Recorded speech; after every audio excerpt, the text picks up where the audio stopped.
LTP allows synapses to get stronger, but it's very important that we also have a mechanism for making synapses weaker if we want neurons to maintain some dynamic range in their connection strengths.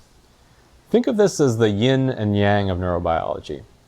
If synapses were only reinforced in a positive direction, like we've just discussed in the case of LTP, then we'd eventually end up with synapses saturating at the maximum possible strength, but with no way to get them back down.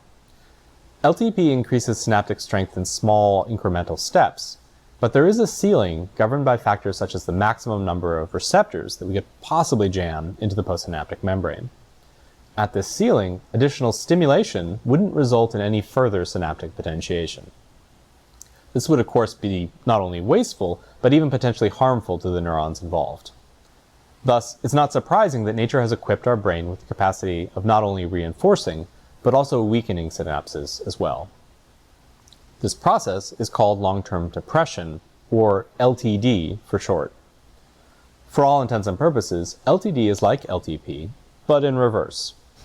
Like LTP, LTD produces changes in synaptic efficacy that can last for hours or longer. For typical Hebbian LTD, it's usually induced by a long period of weak stimulation of the presynaptic neuron that's uncorrelated with postsynaptic firing.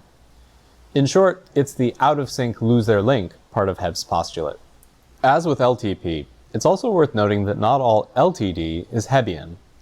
For instance, we also observe heterosynaptic LTD, where neuromodulatory inputs can tell the cell to weaken certain synapses. As with most things in neuroscience, there are usually as many exceptions as there are rules. What are the physiological and biochemical mechanisms that weaken synapses? LTD occurs in many areas of the central nervous system, including sensory cortex, prefrontal cortex, hippocampus, and cerebellum. Interestingly, the physiological and biochemical mechanisms of LTD vary depending upon brain regions and developmental stages, and they occur in different types of neurons releasing various neurotransmitters.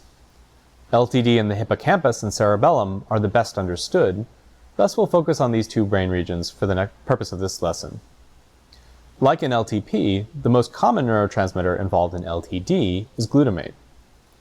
You might recall that glutamate is the most common excitatory neurotransmitter in the mammalian brain, and it acts through a variety of glutamate receptors, including NMDA receptors, AMPA receptors, and metabotropic glutamate receptors, or mGluRs.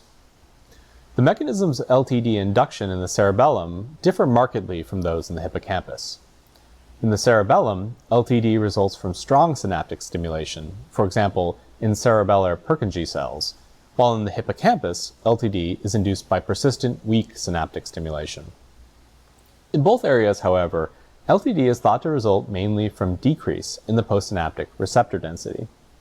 In other words, the removal of receptor molecules from the postsynaptic membrane renders them less able to react to neurotransmitters that are being released presynaptically. The mechanisms by which synaptic mechanisms result in reduction in postsynaptic density are still the subject of much study, but as with many cellular processes, a common theme involves marking AMPA receptor molecules with molecular tags that cause them to be recognized by internalization machinery inside the cell that takes them out of the membrane and into the cytoplasm to be recycled.